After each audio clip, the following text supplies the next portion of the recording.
Closing cost credits and how to use them to grow your business. Hi, I'm Jeff Chubb, and I wanted to share with you everything about closing cost credits. So first off, let's start off with what is a closing cost credit. That's where a seller gives a buyer a certain amount of money to go towards their closing costs at the closing table. Now, an important part of that is closing costs because none of this money can go towards their down payment. A bank will pick up on that.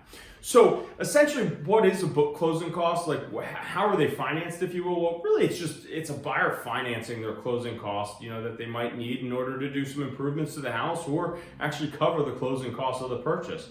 So when should you actually talk to your buyers about closing costs and if they need them? Well, the initial conversation should really be the first time you meet with them when you're talking about their real estate goals, what they're looking for, what's their budget, right? This is a time when you can educate them on some other costs that they might not necessarily be aware of, and this will help them prepare for when that time actually comes, and there's not going to be any surprises in the transaction, which means there's a higher likelihood that it's actually going to get up to the closing table.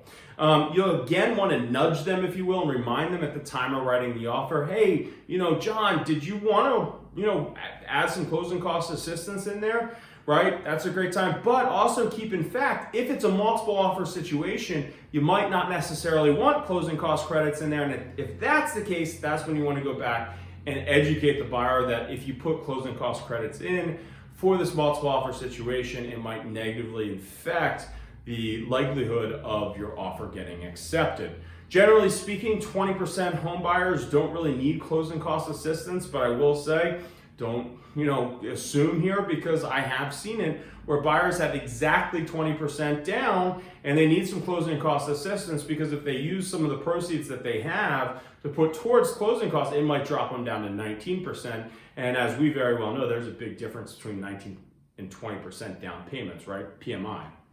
So how do you confirm the amount of closing costs? Well, you can use an estimate of 1.5% to 2%. That's generally what I use. And what are closing costs? Well, they're application fees, origination fees, processing fees, underwriting fees, appraisal fees, title insurance, recording fees, homeowners insurance, condo fees or tax adjustments. And notice how I didn't say anything about a buyer broker fee in there. And you might want to remember to mention that during that initial interview phase where you're talking about everything real estate, that, hey, the seller actually pays for me to represent you in your best interest. We're none of those fees that I talked about. The other best thing for you to do, quite frankly, is actually reach out to the lender specifically. One of the reasons for this, essentially, it's covering your backside, right? It's making sure that egg doesn't get on your face, so that way, if there happens to be more of a closing cost credit there than we actually used, well, that doesn't come back on you, because remember that if there is more, that actually reverts back to the seller. So hypothetically, let's say there was a $5,000 closing cost credit that was negotiated and we only used $4,500. Well, that $500 goes back to the seller. Yeah, a buyer might not be too happy of just kind of giving the seller an additional $500 more. This is why you might want to confirm with their lender. So why would a seller say no? There's a couple of issues. One is the appraisal issue. Essentially now you need the house to appraise for a higher value. And the other reasons is it will negatively affect the seller's net proceeds. Granted, minimally in the state of Massachusetts, but it will, because you're going to have to pay additional taxes and additional fees. So again, it's a minimal amount, but they're going to see a slight change there, and the seller might say no.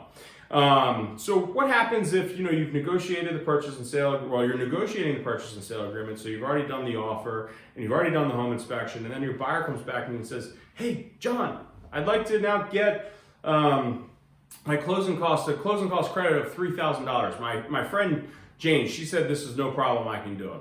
Okay, it's annoying, I get it, but we still have a chance here. This is when you want to go back to the seller and very nicely ask them, is it possible for, and this is the important part, this is the terminology, to inflate the price of the home in order for your seller to give my buyer that certain amount of closing cost credit. So let's just say if we agreed to $100,000, we'd go back and say, "Hey, Mr. Seller, can we inflate the price of the home to $103,000 and you give my seller $3,000 to go towards their closing cost?"